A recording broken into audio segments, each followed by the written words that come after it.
Coming up in our spring LISD podcast, our executive director of CTE, Jason Cooper, takes us on a private tour of the awesome LISD Tech Centers, provides a better understanding of the difference between a technical certificate and a college degree, and gives us some insight what the future holds for our tech students.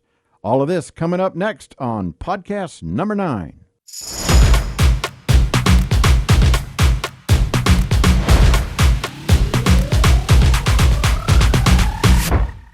Well, hello, everybody, and welcome to podcast number 9. It's been a few months since we last met, but you know what? We're going to make up for it today because we have the awesome Jason Cooper with us.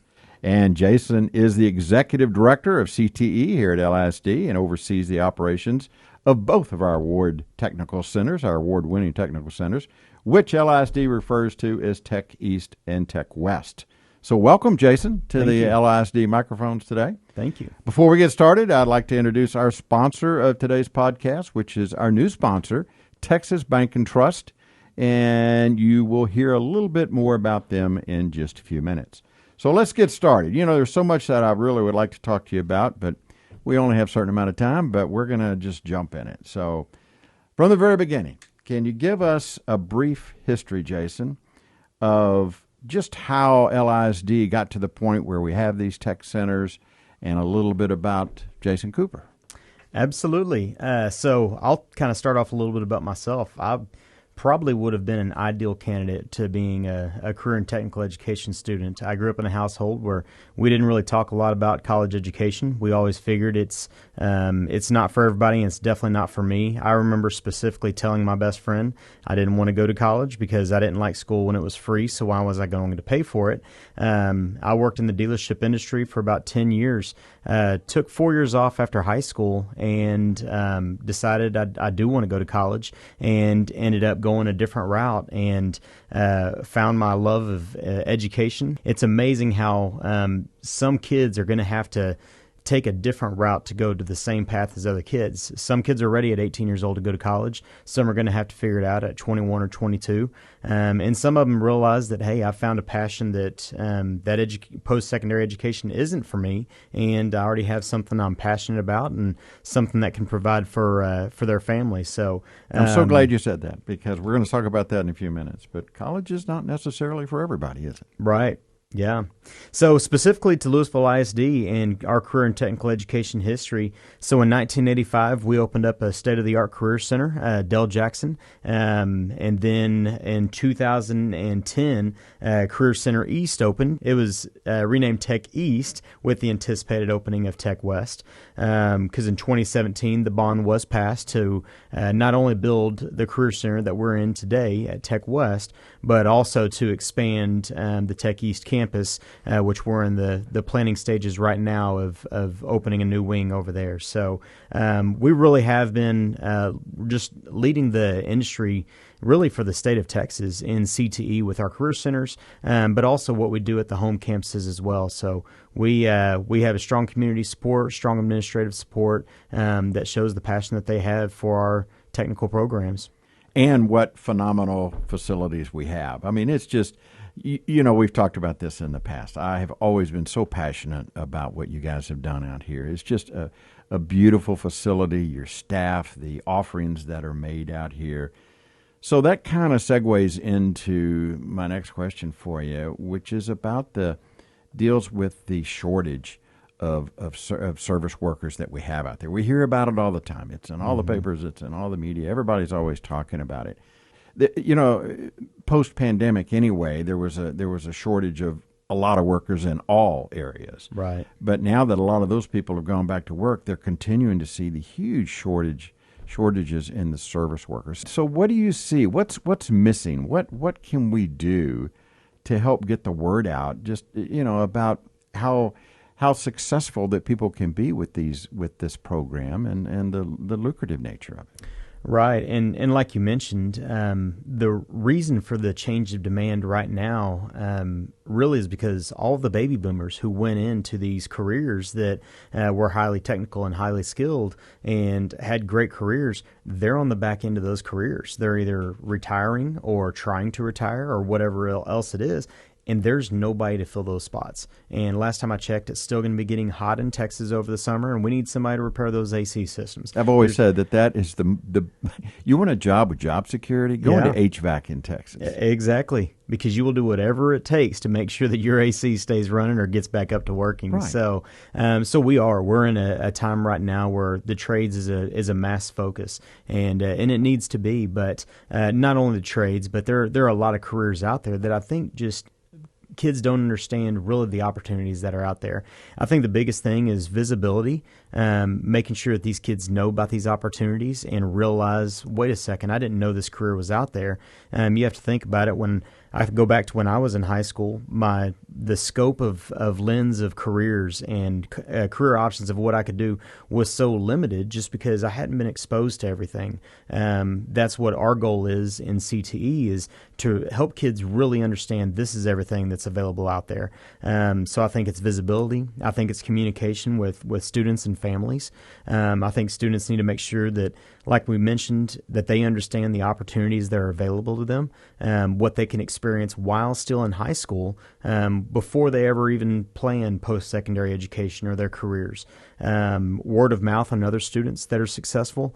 If the moment we have a successful student through a program go out and really start making some serious money, and they go back and tell their friends and their friends' siblings and all of that, that's really where your recruitment starts self-promoting itself. It's those kids who had a great experience with the program or with the teacher and then are able to transition straight into the workforce. Those are the things that can recruit faster than what we could ever do. And I think for parents, I really think it's perception. We've gone through some interesting waves, especially when it comes to college, of, hey, find a career with a nice retirement and with a pension, and then all of a sudden it's shifted to everybody's got to go to college because you're capped if you don't go to college, and now we're in this kind of interesting time where student loan debt is massive right now. We're more in student loan debt as a nation than we are in credit card debt, which means we're paying more money for education than we are for having fun and for entertainment and paying bills. So it's an interesting time, and I think it's a perfect time for us to really offer everything that we do, because and I'm sure this will probably come out more than once, but our job in CTE is help kids figure out what they do, but also what they don't want to do for the rest of their lives. And we're trying to get skills into these kids that maybe they pursue that career, or maybe they're just effective citizens and they know how to work on their cars. They know how to maintain their home. They know how to cut their kids' hair, just different things like that, whether they pursue it in a career or not. So, like I said, I think it's just visibility, and I think it's communication with students and families of what these careers really are about. Also, like you said, there's been a lot of talk and a lot of people saying that what lucrative situations these are. Mm-hmm. I mean, I know you guys have companies that are coming here and taking kids right out of this facility and offering them full-time employment. Mm-hmm. And in those are in jobs that I understand are even involved in signing bonuses and things like that. So I think you're right. I think that I was thinking that too, that I think that is a huge thing, that the actual marketing of it and the communications of it, to let everybody know that, wow, I mean, you can get an HVAC job,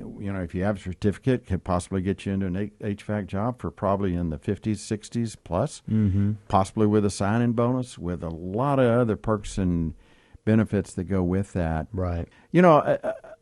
People usually think of, and you said it a minute ago, when you talk about trades, what the trades would actually be just certain courses and line of curriculum, right? I mean, right. So what is the difference? I mean, between if we just say trades, or if we say like veterinary medicine or medical tech, or even I don't know if cosmetology would be considered that or not. What would be considered trades? So when people will say trades, they'll really be talking about, you've got our building trades, our wood manufacturing, we've got our electrical, we've got our HVAC, you've got your auto tech, your auto collision, you have your cosmetology, things like that.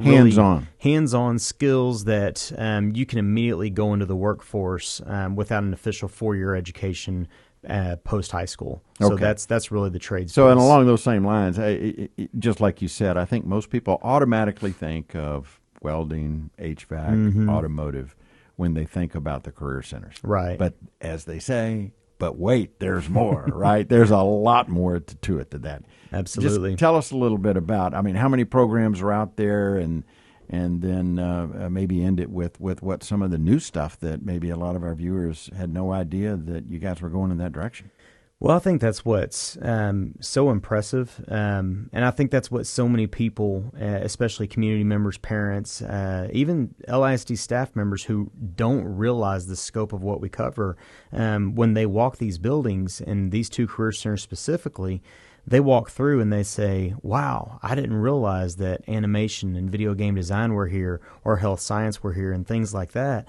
Because you have the people who still think of the wood shop and the home ec. Yeah, we still have wood shop and home ec. It's just a state-of-the-art culinary lab, and it's a state-of-the-art wood manufacturing lab. But we also have a whole lot more after that. And, I mean, no matter what the student's interested in, I guarantee you we have a home that they're interested in. Whether you're planning on going to a four-year university, whether you're planning on going to the military, whether you're planning on going to technical school, or whether you're going straight to the industry after high school, any of those kids still have a home here, because we have some programs that you're going to be capped, and you're not going to be able to enter the workforce without going to a four-year university. But we also have a ton that you still can continue off into the trade school or directly into the workforce. So it's definitely something that I think the perception is it's pretty easy to debunk those theories the moment somebody steps inside these walls and starts realizing the names of the programs that are here. I think that's what really makes these campuses unique. And so many people, I think just some of those that you mentioned are just probably in all already. I mean, cybersecurity, for instance. I mean, there's one that is there a certificate involved with that, or is it more of a curriculum? So, certificates are really the big buzzwords right now, especially with Texas Education Agency. You have some certificates that are going to take 2 years and 1,000 hours to complete, like our cosmetology certifications.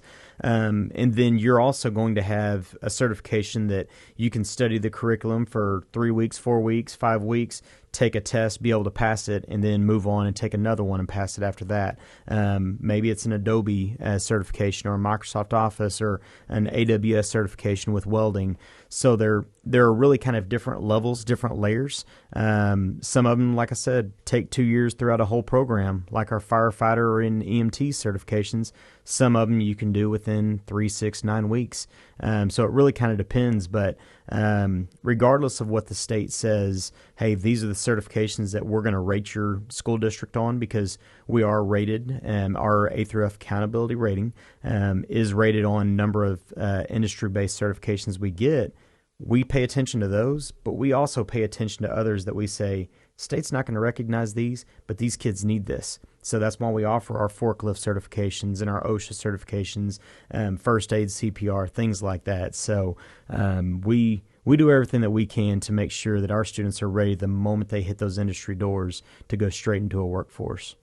That is absolutely incredible. And I think you're right. There has been a lot of discussion on what certificates mean. But, when you get back to cybersecurity again, I mean, to me, that's something that, gosh, practically all companies. I mean, you could, with a certificate, let's say, right, with a cybersecurity certificate, meaning you're highly trained in that particular area, it seems like the demand for that could be universal. Right. I mean, we're talking about not only computer companies, and banks obviously are big in this, or any company these days. I mean, that just seems like that could be another one of those job placement things that could really be easy. If your company has online access in any way, then they have some type of cybersecurity person, department, or something, because the threat it definitely is out there.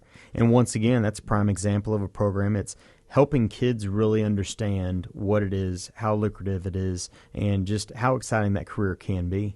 Are there any programs that are coming down the pike that aren't here yet, that are things that are on your wish list that you want to move toward? So we do. If you're an avid school board meeting viewer, then you might have heard some of our conversations. Like I mentioned, the back part of the 2017 bond is the expansion of Tech East, and we're hoping to launch that wing fall of 2025.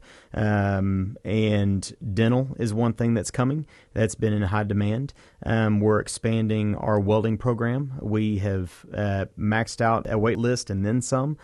So we'll have welding at both campuses. There's another job security topic, Absolutely. right? I mean, of course, Absolutely. right there, welding, right? And that's a prime example of one that you can go straight to the workforce, or you can continue your post-secondary education and do underwater welding and different things like that. So we've got a clean diesel program that we're looking to start. Can't give too much information out about that partner that we'll be working with, but that's something else that's coming with the expansion. And a couple other things that we're looking at. There's a strong interest with aviation, and we're trying to figure out ways that we can incorporate that within the limitations that we have with building and things like that. But those are the biggest things that are kind of on our radar currently. So am I right by saying that if let's say students have gone off to college and they're not sure what they want to do, is anybody thinking about that down the road of what people, let's say they're not in high school. I mean, it's an easy entrance into CTE through high school. But what about the kids that have already gone and they're 21, 22 years old? What do they have to do to get back, and you come back and they say, hey, I want to go through a program like that? So is that just the technical schools? Right. That's a lot of times that'll be technical schools. So it's not too late. I mean, we have teachers who began in an industry after they finished off their first industry 10, 15 years and realized that's not what I want to do for the rest of my life. And then they changed industries, and now they're teaching within that industry, and they're going to spend hopefully a long time as an LISD instructor. So I don't want to ever say it's never too late. I mean, our tagline is, where will you be in 10 years? And that's the kindergartners that are sitting in our elementary schools right now saying, in 10 years, what career and technical education programs do you want to be involved with? It's talking to the middle schoolers. Will you be in 10 years? Will you be in college, military, in the workforce? And it's talking to our seniors and saying, hey, 10 years out, when you're coming in to being a 30-year-old, where do you want to be in a career? And I think if you can kind of start helping think 5-10 years out, it really kind of hits home, and it helps you start realizing, okay, truly, what do I want to do? Because maybe I want that degree, but what am I going to go do with that degree? Because whatever you're getting your degree in should dictate what college you're going to. Your college shouldn't necessarily dictate your degree. And I think that's a lot of times where some kids get excited about an acceptance letter from a university when they don't realize that what they're truly passionate about, that university may not even offer that. So our whole job here is as much exposure that we can to things that you do and don't want to do for the rest of your life.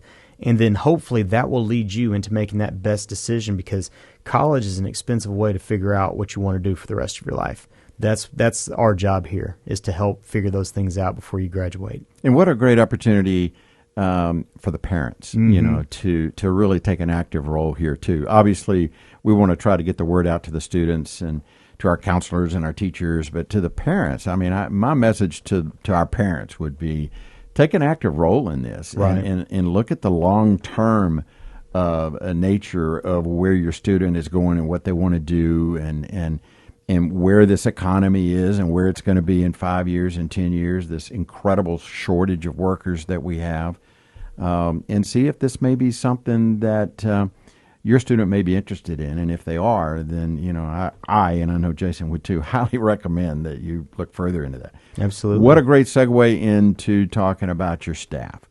It looks to me, from what I've seen, the people that I've met, what an outstanding group of experts and professionals that you have lined up, and I mean, obviously the role that they play in the overall success of these kids. Mm-hmm. I mean, it's just up and down the line. Where do you get these people? Where do they come from?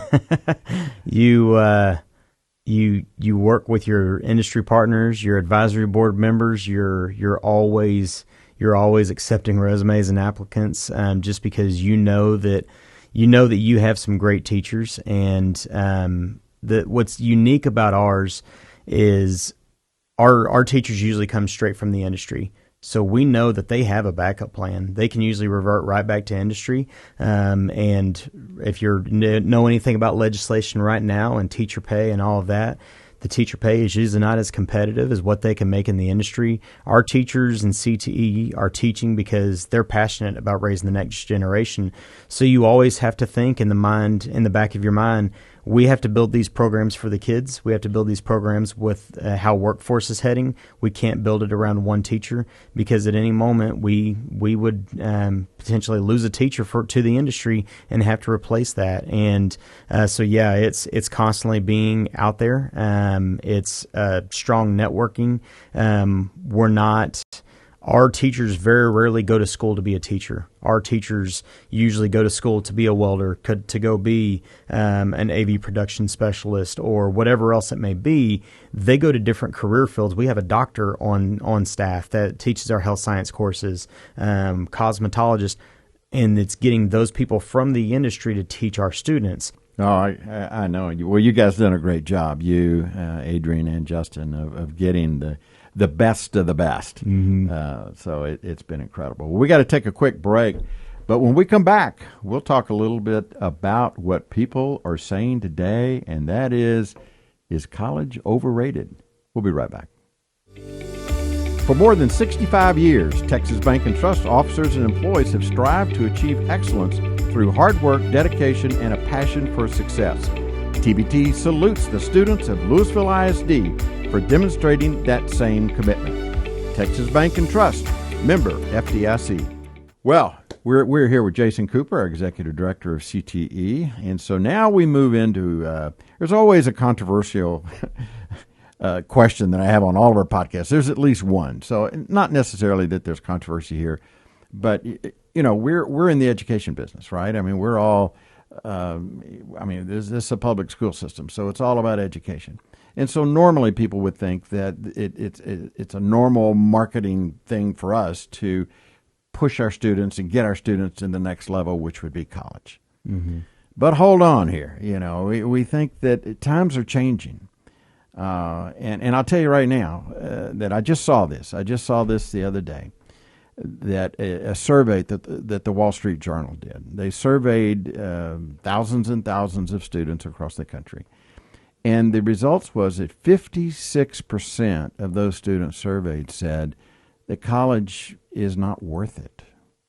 They didn't pose the question of being overrated or anything like that. They said college is not worth it, meaning worth the investment. And we're not going to get political about it. There's a lot of other discussions about what's happening when kids go to college, but let's just talk about the financial end of it and what people are thinking and how many kids go through and they still don't know what they're going to do and don't know what they want to be, and then they start with a job that's not nearly that pays what they wanted to do. Mm-hmm. So do you think that there's something can be said about the power of a certificate versus the power of a degree? So it's a tricky thing, because for me personally, I wouldn't have the job that I had without my degrees, and same with my wife. We're both in education, so I definitely value the education that I received from to outstanding universities, and wouldn't trade that for anything, because of it laid me into a position that I'm passionate about, and I love what I get to do. And I think anytime I get to talk to high school seniors, I try to talk to them and say, raise your hand if you're going to college, raise your hand if you're not going to college. Okay, why? And I think at the end of the day, what are you passionate about, and what's the route to accomplish that? And sometimes that is going to be college. Sometimes it's going to be the military. Sometimes it's going to be trade school. Sometimes it's going to be straight into the workforce. So I think that's definitely where it starts. Some of our kids probably think, I'm going to go to a 4-year university because that's what I need to do. and then they get into our programs and they say, wait a second, what can I do with a certification? You mean I can go straight into the workforce? I can go be a firefighter right out of high school at 18 years old and making, $60,000-$70,000 and start my retirement clock and all of those things. So I think it all depends on identifying what your plan is, identifying what you're passionate about. And we think about, if you start working at 18 or 25 years old, whatever it is, if you're going to retire at, say, 60 or 65, that's a long time to work in a job that you're not passionate about. So if we help you find what you're passionate about, I think that's the determining factor, at least your starting point.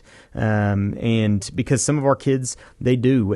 I love it because I talk about our industry advisory boards that we have where we bring industry partners in, but we also bring previous students back in and LISD alumni. And pharmacy tech's the first one that comes to mind. There's a student that came and said that she's using her pharmacy tech certificate to work as a pharmacist while she's going to college, and now she's going into medical school. She said, I have more money in my pocket than all my friends because they're waiting tables, and I'm over here working in a pharmacist or working as a pharmacist. Same thing about cosmetology. Some of our students, they go straight into cosmetology because that's what they want to do for the rest of their lives. Some of them going to get their cosmetology certificate, knowing that they're gonna go end up doing that to whatever their next career is going to be, whether it's paying their way through college or starting their own business or starting their own salon. So I think it's all about figuring out what is your passion, can we help you realize your passion in our programs, and is there a need for a formal college education after that? Because at the end of the day, like I said, it's about what you want to do for the rest of your life. And back in October, when I did our annual CTE report to the board, I gave an article, some stats from an article that talked about the return on investment of a college education. And it said, if you're looking for a faster return on investment, trade school is actually a quicker return on investment. You pay less money to get into a job a whole lot sooner. But then long term, a lot of times that 4-year degree is something that can end up getting a longer return on investment. But at the end of the day, it's if you have a plan for that degree, whether it's that technical degree or that college degree. If you don't have that plan, you're just going to waste a whole lot of money to figure out the same exact path. And that's really well said. And I think maybe what, rather than to say college is overrated, I would like to see it probably more in the direction that college is not for everyone. Mm-hmm. And that's kind of what you're saying, right? That it depends. There are so many variables there. But and I think the way you put it too, that it is probably the easier, the better, the financial ways to do it early on like that, depending on your financial situation. Mm-hmm. But you're right. The long term does have a different potential. But that kind of depends too. It depends, I know now people don't stay with jobs near as long as they used to. It used to be you could stay with a job for 20 years and retire. Mm-hmm. That usually doesn't happen. I think the average is about 7 to 9 years now that people usually stick with the job, unless something else happens that they decide to go in a different direction. Mm-hmm. So I think that's a good way to look at it, that you just have to look at the whole picture and make that decision. But it's not necessarily the kiss of death if you can't go to college, you don't want to go to college, or whatever your particular situation is. Right. There are alternatives, and this is an absolute phenomenal alternative to that. Okay, real quick, take us through. We've been asked before, what's it like as a student in our career centers? Can you take us through just a real brief day in the life of the typical CTE student? Absolutely. And just for clarification, you can be a CTE student at one of our home campuses. We have 185 CTE teachers. Only 40 of them are actually at the career centers. So you can take some of the electives at our home campuses, but if you really want to talk about the pieces with a mass amount of expensive equipment or technical expertise, that's really where our career centers hone in, because to find, 10 doctors, that previous doctors, to get on staff at every single campus. That'd be a pretty tough challenge, but we can consolidate those and bring them at the career centers. That's where we really are able to be just as robust as we are. But so you do spend half a day over here, and it is for 9 through 12 grade students. You spend half a day over here for 18 weeks. So you'll start off at, you can either take the bus. We provide transportation from all of our high school campuses. You can ride the bus over here from your home campus first thing that morning, spend a complete 2-class block over here. You go back to your campus for lunch and the rest of your core classes, and spend the rest of your day there. If you're in the afternoon portion, obviously that's flipped. After lunch, you come over here for the afternoon and then go back to your home campus. But if you walk through our halls and you talk to a lot of these kids, they're still involved in UIL activities and sports and band, athletics, all of those different things, student council. So they're still very involved in their home campuses. They just happen to be taking some classes over here remotely off campus for 18 weeks, all morning or all afternoon. So that's really the biggest thing. Like you mentioned, there's no cafeteria over here. We do have a cafe, a student-run cafe that we do breakfast and brunch and to-go lunches at times, but it's not for students. So it's a non-traditional setting, but it's very intensely focused of you came over here for welding or vet med or whatever else it is, you're going to be over here focusing on that the whole time you're over here. Awesome. Okay. Well, that's you mentioned some things that I did not know, and so that's interesting. I think that'll be real interesting to our viewers. What about job placement? Is this something that that we offer as a service, or the kids are getting towards the end of graduation? I mean, are we helping them to get placed? So it's actually interesting. We didn't plan this intentionally, but if you actually step out these doors right now and go out into the hallway, we actually have a career fair going on right now. I noticed that. How often does that go on? So there's one in the spring, one in the fall at both of our career centers. We also have a student-wide job fair for all of our district students, but the ones here are specifically for our career center students. So that's a big piece of it. But to be honest, we have a career center counselor at each of the campuses. We have, like I mentioned, our teachers are highly involved with the industry. With every one of our career center programs have an advisory board. So when our industry partners come back in and get inside of our classrooms for guest speaking opportunities and internship opportunities, they meet these kids, start identifying these kids. That's where that direct industry placement comes in. If you come into one of our programs, I'll just take HVAC and electrical right now for a prime example. If we graduated 100 kids per year in those programs, if every one of those kids wanted to go into an employment right out of high school, we could find a home for them, just because the demand is so high right now. I mean, we literally have calls all the time from companies that are fighting over our kids and saying, well, come on and send them over this way. And that's great, but they already have other opportunities that are laid out in front of them. I mean, it really is opportunities that they can pick what they want to do and where they want to work. What a great problem to have. It's neat. As compared to possibly some student that graduates from college. Mm-hmm. And we've all heard this story and these stories about, what am I going to do? I don't even know what industry I'm interested in.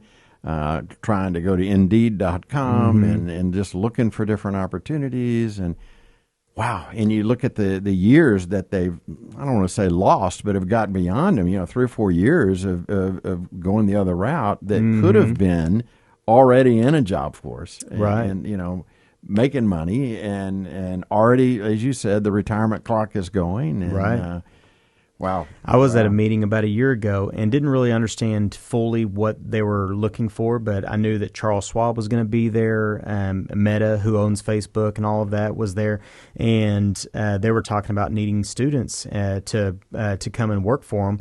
And it was all about the trades, because they said, we have these massive buildings and warehouses that we're building right now, and we need people to run these. So we have some kids that are in our welding programs or HVAC programs that may end up going and working for the company that owns Facebook.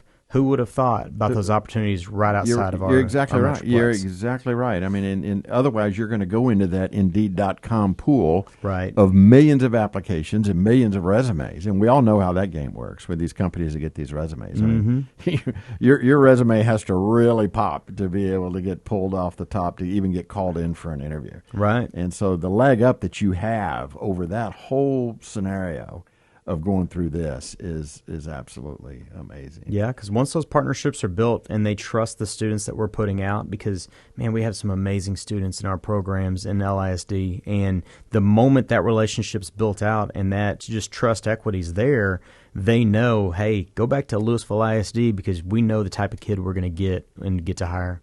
Man, that is so awesome.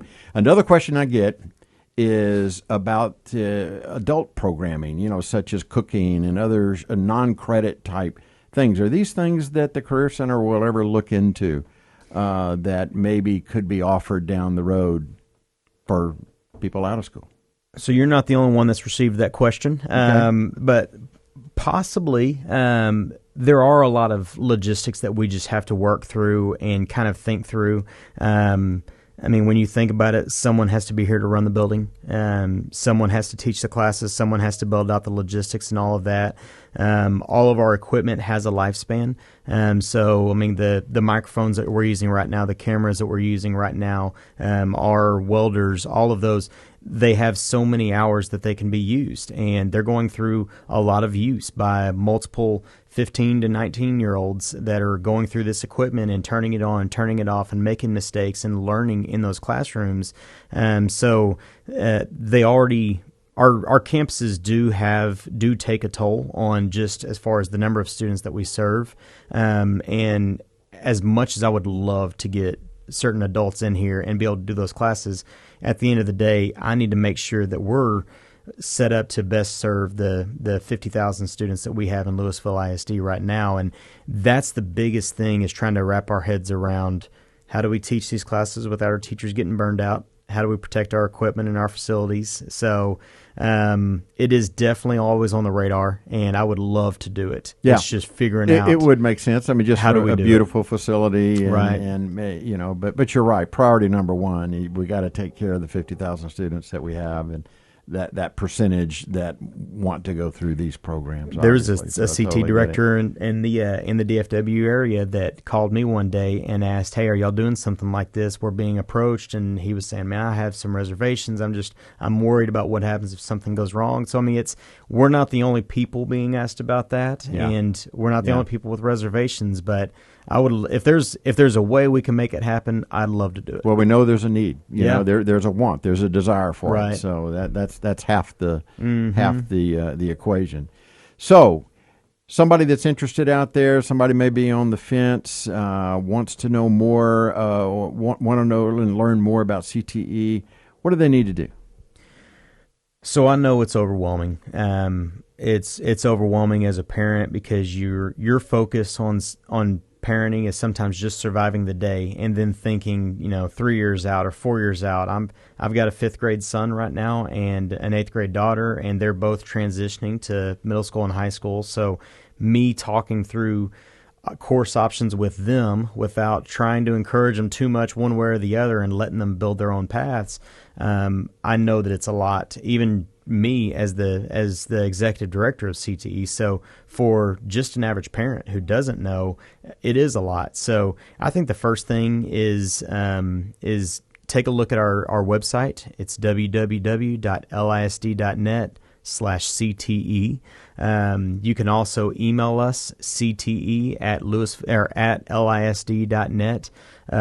You can pick up the phone and call either one of our career centers, and we've got everybody around here is very well aware of what we do.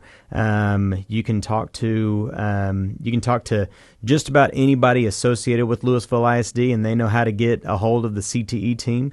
But I think any way that you can contact us, we can answer questions. I would definitely recommend come out to our community nights. We do one in the fall and one in the spring. Fall is usually around October-ish, September, October. The spring is usually around February-ish. We try to get it right before registration closes. That's open to the community. You can see everything that we're doing in our programs. We also have some other events. We just finished off our spring plant sale. We'll have just all kinds of just different things that we can open up to the community. But I think take advantage and get in our programs, whether you have a sophomore in high school, whether you have a kindergarten or an elementary school, whether you're just somebody who lives in the community and doesn't have kids currently in our system, but you want to see ways that you can support us or volunteer, absolutely, come on out. And we very rarely turn people away that want to get involved, and I think that's the biggest thing. I was just going to say, come out, take the tour. Really take advantage of the tour, ladies and gentlemen. If you come out here and you tour Tech West, you tour Tech East, you're just going to be in awe when you walk out. Bring your student with you, and you're going to learn some things, just like I learned today, things that I never knew. So, Jason, thank you so much for being with us today. Absolutely. I mean, this has been awesome. I wish we could go on. I know I could go on for hours talking about CTE. It is a passion of mine. I think you guys have done just an absolute phenomenal job of turning this into just a facility and a curriculum that is people are going to want to see and learn about all over the state. So congratulations to that. Thank you. So thank you all for everybody for being with us. I'd like to remind everybody this is an entirely student-run operation, so I'd like to thank our crew who helped us put this together today. So until next time, from all of us at LISD, go out and make it a great day. See you next time.